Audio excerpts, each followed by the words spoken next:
afternoon, Raymond Ramos here with RTI Pro Training.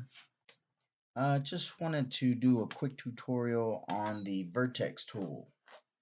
The Vertex tool is used to create angles in walls.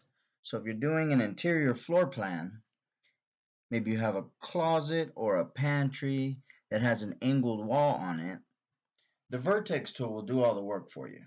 So I'm just going to drop a room in. We'll label it kitchen. Then I'm going to just put a pantry in this kitchen. Alrighty.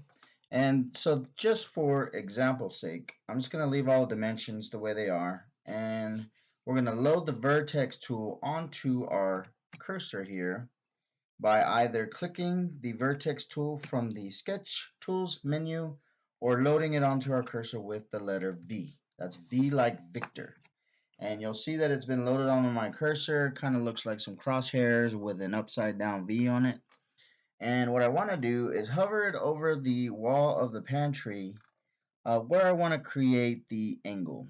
So now that I have it placed on my wall, you'll see the three red diamond vertex handles.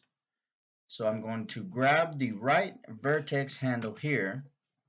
I'm going to left click, hold, and drag it up to create the angle in the wall. Thank you for watching.